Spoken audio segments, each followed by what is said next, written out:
Once upon a time, in the ancient kingdom of Eldoria, there lived a princess named Anita. Her beauty was renowned throughout the land. With hair that shimmered like golden threads and eyes the color of the deepest ocean. But despite her beauty, it was her heart that shone the brightest. Anita was kind, compassionate, and deeply curious about the world beyond the towering walls of her father's palace. King Aiden, her father, was a mighty ruler. His reign was marked by peace and prosperity, and he was beloved by his people. However, like many kings, he had grand ambitions for his only daughter. He dreamed of forging alliances with neighboring kingdoms through her marriage, securing the kingdom's future and further expanding its influence. Anita, however, had other dreams. She longed for adventure, for the freedom to explore the vast forests and rolling hills that stretched beyond the palace gates. One crisp autumn morning, Anita stood on the balcony of her chamber, looking out over the kingdom. She watched as the distant woods, cloaked in shades of amber and gold, seemed to beckon her. The desire to explore those woods grew stronger with each passing day. But as a princess, she was expected to remain within the palace walls, where tutors, seamstresses, and advisors occupied her days. One evening, during a grand banquet held in honor of a visiting prince, Anita quietly slipped away from the festivities. She donned a simple cloak to hide her royal attire and sneaked out of the palace, determined to explore the forest she had so often admired from afar. Her heart raced as she crossed the outer gardens and slipped through the side gate, her breath misting in the cool night air.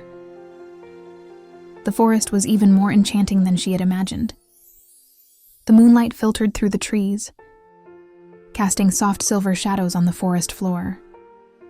The scent of pine and earth filled her lungs, and the sound of rustling leaves in distant night.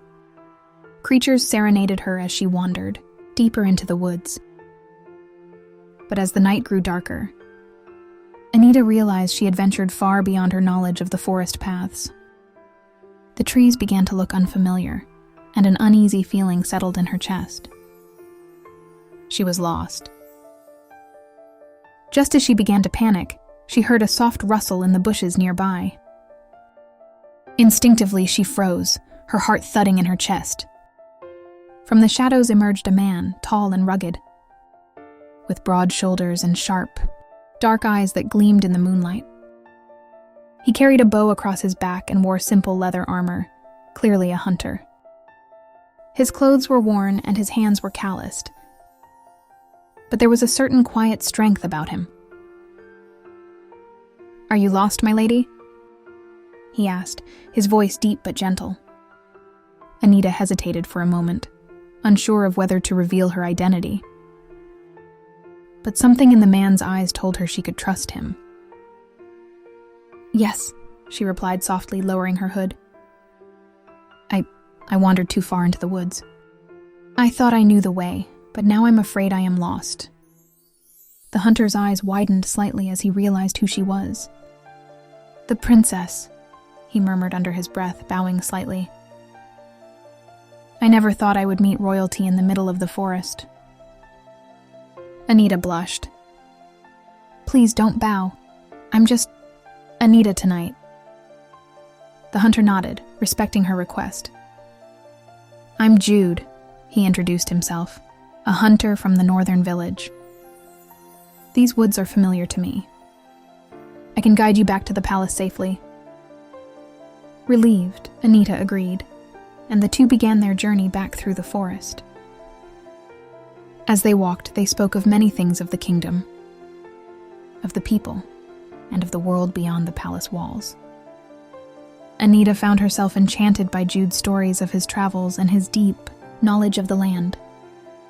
He spoke with a quiet wisdom, and though his life as a hunter was far removed from hers, there was an undeniable connection between them. For the first time in her life, Anita felt truly understood. Jude didn't see her as just a princess. He saw her curiosity, her desire for freedom, and her yearning for something more than the confines of palace life. By the time they reached the edge of the forest, the first light of dawn was beginning to creep over the horizon.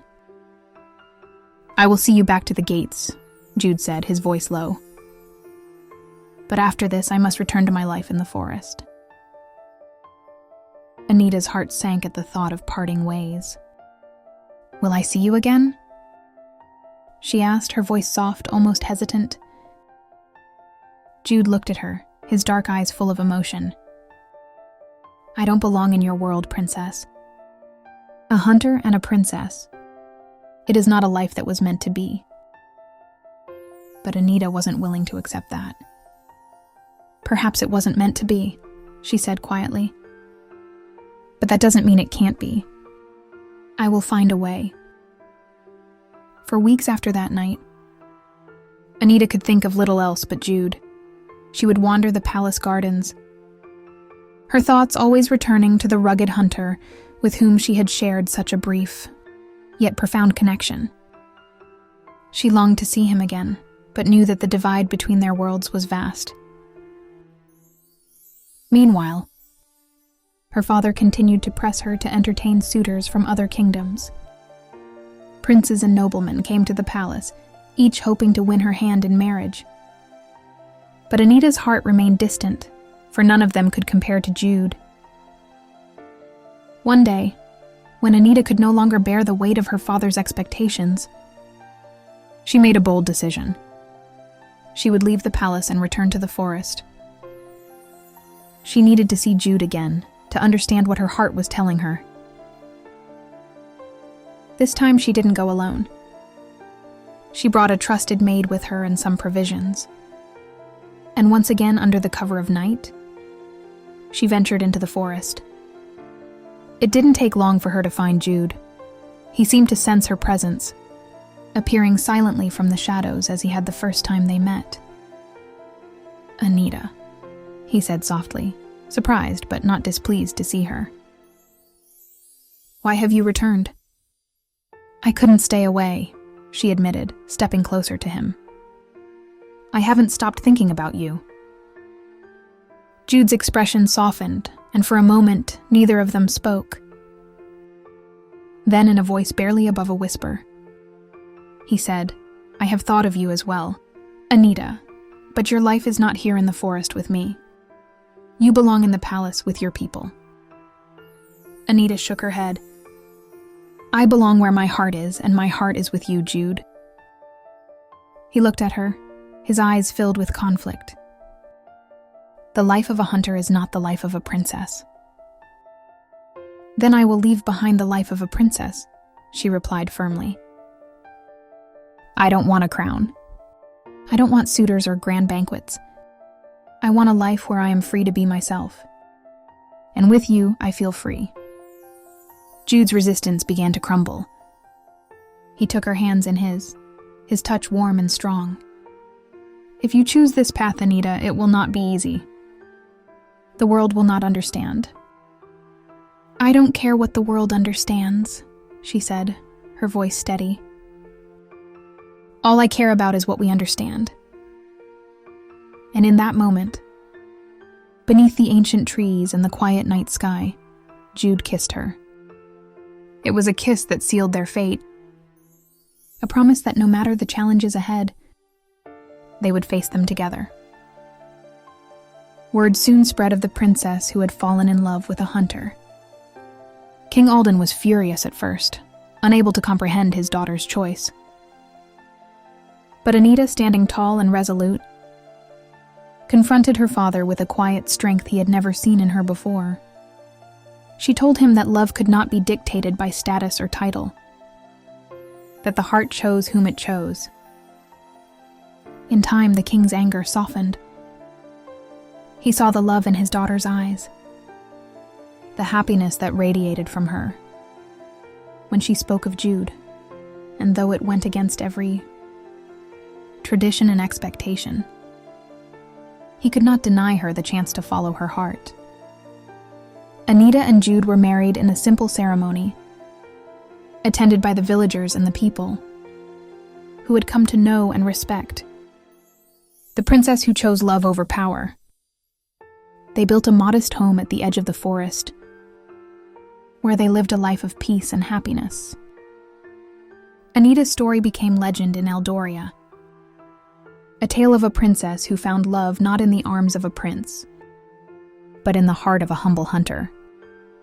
And in the end, it wasn't a crown or a throne that defined her, but the courage to follow her heart, no matter where it led.